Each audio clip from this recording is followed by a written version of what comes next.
Good morning. Happy Friday, everyone. Welcome to another edition of PT on Ice Daily Show. My name is Jason London. I am your host today.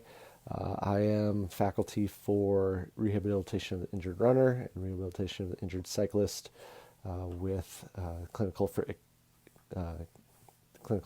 Institute for Clinical Excellence. It's a little early. Anyways, today I want to talk about functional testing and return to sport, specifically geared around ACL reconstructions and rehab. It's that time of year for us here in Bozeman where we are starting to see more come in with it being ski season, particularly starting to get into more midwinter here where we get a little heavier snow, fall, and we get more ligamentous injuries than fractures, where we get more fractures earlier in the season with a shallower snowpack. But I know Alan had touched on this about a year ago and just wanted to give some updates on this. So with all of our patients, really we should be doing functional testing to determine the readiness to return to activities and sport, as well as just a readiness to progress in their rehab. And this is really important for those patients with the ACL reconstruction. So as I'm sure you are well aware, ACL injuries are very common in the US and worldwide.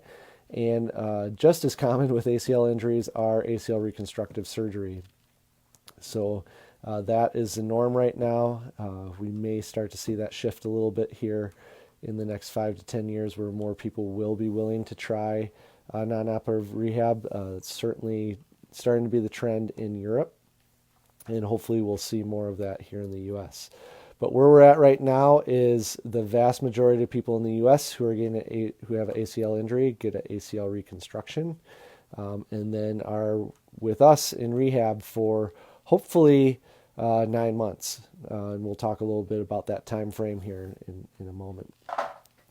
And even with being with us and getting quality rehab, re-tear rates are way too high. So on the magnitude of 20 to 30% in a young active population that is returning to sport. And with those people who have ACL reconstruction and are returning to sport, they are at a 30 to 40 times increased risk for a subsequent ACL injury, whether it be their involved leg, the surgical leg, or the contralateral leg. So that's way too high. And unfortunately, that statistic really hasn't changed over the last decade, despite a large body of literature and effort devoted to tackling this problem of ACL reconstructions. I'm pretty sure every single issue of the American Journal of Sports Medicine has at least one paper involving ACL reconstructions. So that's unacceptable, and as rehabilitation professionals, we really need to do better to try to push the dial and decrease these re-tear rates, because the subsequent ACL revision surgery typically is not going to have as good of an outcome as the first go around. So to try to do this, I think it's imperative that we are including functional testing to determine return to play. And Dr. Claire Ardern has proposed really 3 unnegotiable criteria for determining return to play for a patient with an ACL reconstruction. These are a minimum of 9 months before return to play, being number 1. Number 2, symmetrical quadricep strength and girth. And number 3, functional testing with predetermined criteria or cutoff points. So to go through those in depth here, the 9 months is probably for some of you is thinking, well, that's a lot longer than 6 months. And for some of you, even others, thinking that's longer than 4 months. But that really has to do with our understanding of healing timelines for the reconstructive ligament. So again, it's either going to be an autograft or an allograft, and it is a reconstruction. It's not a repair. A repair would be just suturing the two ends of the ACL together, or if it was a avulsion fracture, tacking one end back down.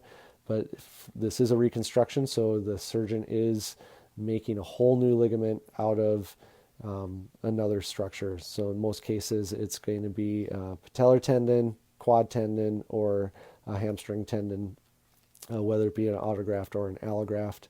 Hopefully, they have the tissue to have autograft, because retear rates are significantly less for autograft versus allograft.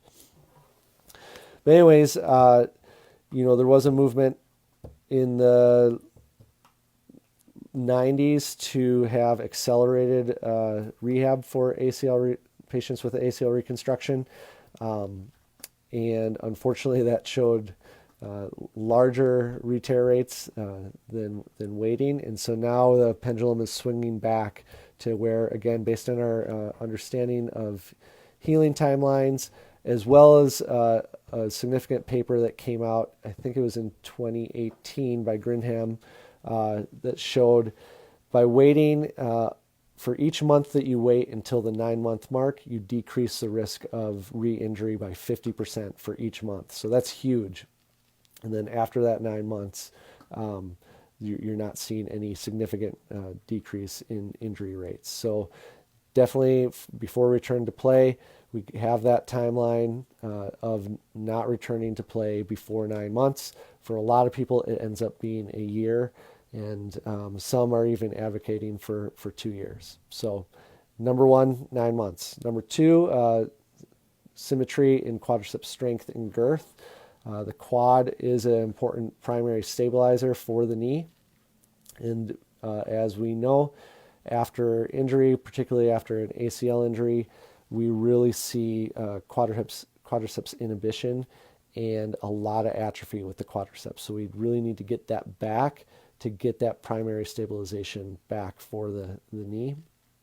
And so making sure that when we are, again, assessing one's ability to return to play or return to sport, is that they are getting that symmetrical quadriceps girth. So taking those anthropometric measures, basically just taking a circumferential measure of the thigh. I do it 15 centimeters above the joint line.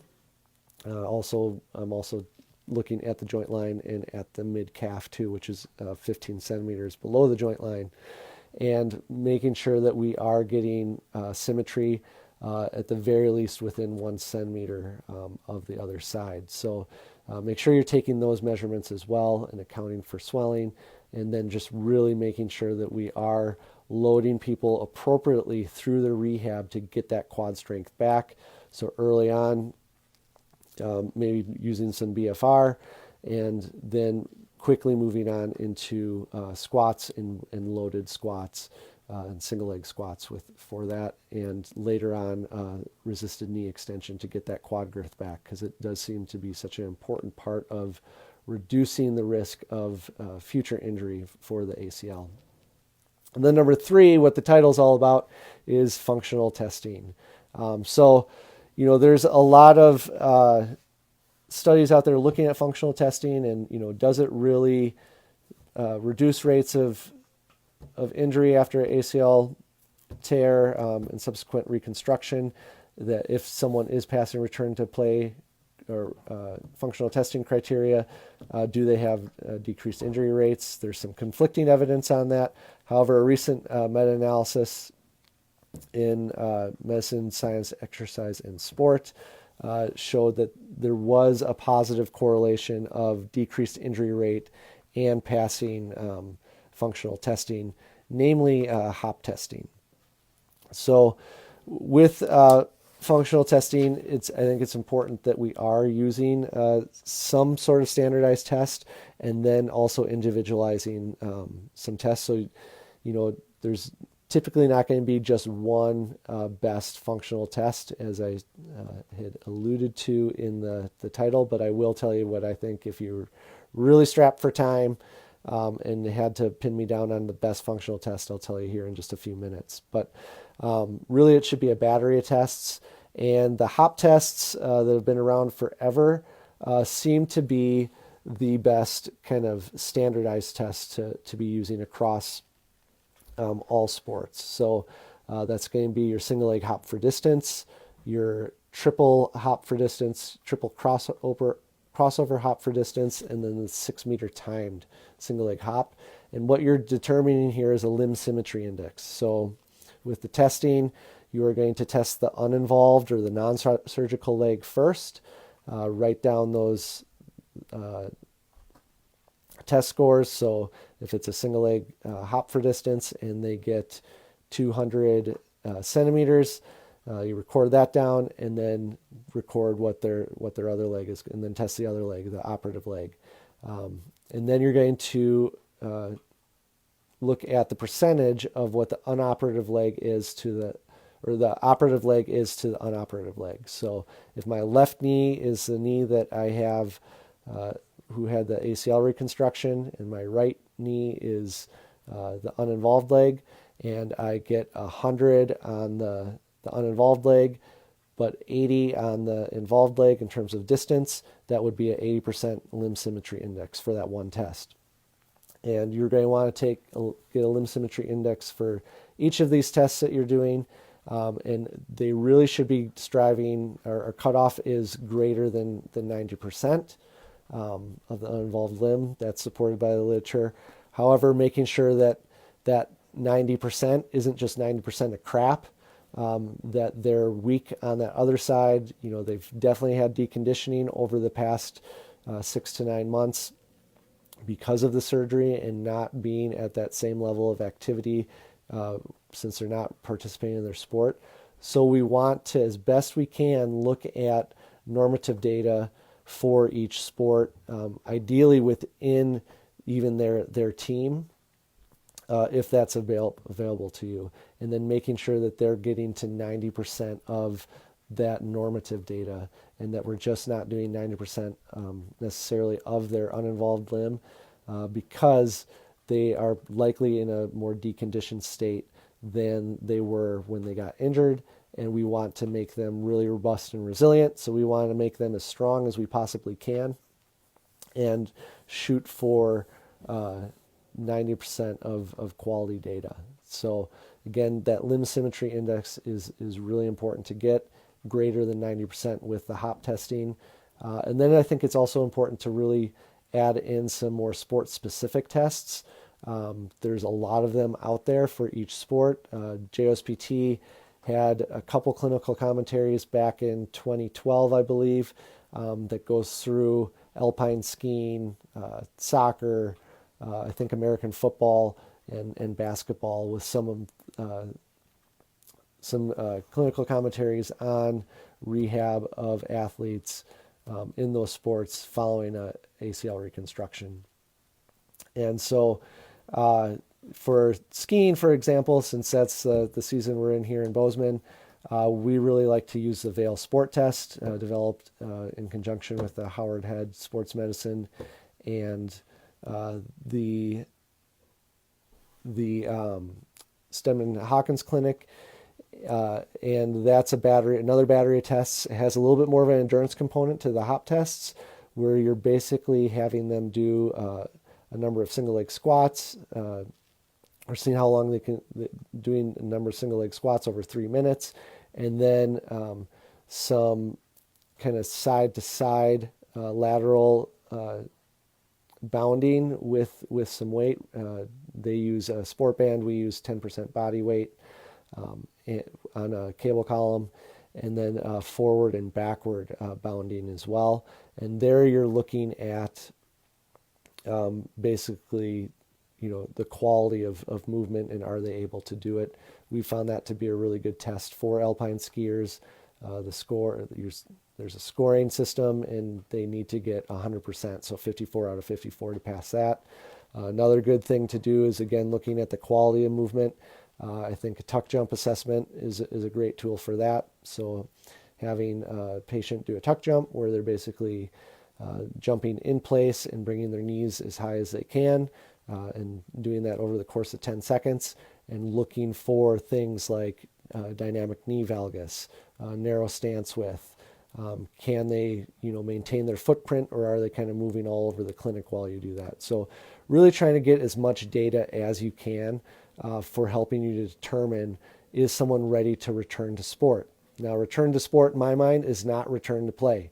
Return to sport is getting back into their sport, involved in some practices on some lower level stuff, and transitioning back to return to play or return to performance over the course of many weeks, if not months.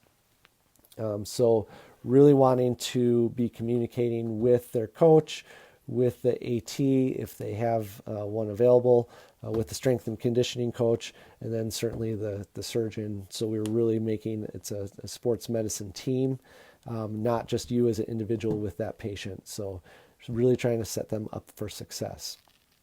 Now, if you were to want to pin me down on just, if I only had to choose one functional test for determining readiness for return to sport for an athlete, what would that be? And, it would definitely for me would be single leg hop for distance. And the way I do it too is having them have their hands behind their back. So one, they really have to trust that knee to be able to do that, and they can't be cheating with momentum. So it really kind of shows the power capability of their lower extremity for that, and then having to stick the landing. Again, I think using a battery of tests is much better, but the single leg hop for distance with hands behind the back is probably where I'm generating the most data, I think, and the best data out of the whole battery of tests. And this is supported through a study from, it was either last year or the year before, by Maria Weston and colleagues out of Sweden, where they were looking at a prospective study of ACL injuries. They looked at it in alpine skiers over the course of several seasons. And really cool study, took a bunch of anthropometric data, some strength data, and then some functional testing data prior to these individuals getting injured, as well as then had some retrospective data based on what was the athlete feeling in terms of their level of fatigue at the time they got injured, what were the conditions on the snow at the time they got injured. And kind of the one thing that really showed to be predictive of sustaining that ACL injury was side-to-side difference in single leg hop for distance with hands behind the back. And they utilized anything greater than a 10 centimeter difference was indicative of setting one up for increased risk for ACL injury in alpine skiing. So 10 centimeters certainly can be less than that 10%, where we're trying to get that 90% LSI and the sport testing that we're doing for patients that have had that ACL reconstruction. So maybe we need to be more stringent and going towards 100% with that. Lastly, again, having this battery of tests, but also looking at an athlete's psychological readiness for return to sport, and using a questionnaire like the ACL RSI is important too. So really trying to generate as much data as you can to determine if that athlete is ready to return to sport following ACL reconstruction. It's a challenging decision to make. There's a lot of other factors, of course, that are involved. It's not as clear cut as just these certain criteria, because you have the emotions of the athlete, sometimes the pressure of the sponsors, if it's a professional athlete, and the pressure of getting back to their living if it's a professional athlete, that can make cloud that decision making a little bit. Really try to just stick to that criteria. So again, non-negotiable things for return to sport for a patient status post ACL reconstruction: 9 months or longer. So they have to have 9 months or longer out from surgery before returning to sport. Symmetrical quadriceps strength and symmetry or girth. And then functional test criteria, including those hop tests with greater than 90% limb symmetry index, and then as well trying to have some sport-specific criteria, and then throwing in the ACL RSI questionnaire too for determining psychological readiness for return to sport. All right, this may be my longest podcast ever. I have no idea. The timer's not running on my thing. But happy Friday, everyone. Have a great day. Come check us out at a live course. The sampler's coming up in April in Seattle. I believe it's sold out, but you certainly can come to a live course or join us on virtual ice. Thank you for your attention. Hey, thanks for tuning in to the PT on Ice Daily Show. If you enjoyed this content, head on over to iTunes and leave us a review. And be sure to check us out on Facebook and Instagram at the Institute of Clinical Excellence. If you're interested in getting plugged into more ICE content on a weekly basis while earning CEUs from home, check out our virtual ICE online mentorship program at ptonice.com. While you're there, sign up for our Hump Day Hustling newsletter for a free email every Wednesday morning with our top 5 research articles and social media posts that we think are worth reading. Head over to ptonice.com and scroll to the bottom of the page to sign up.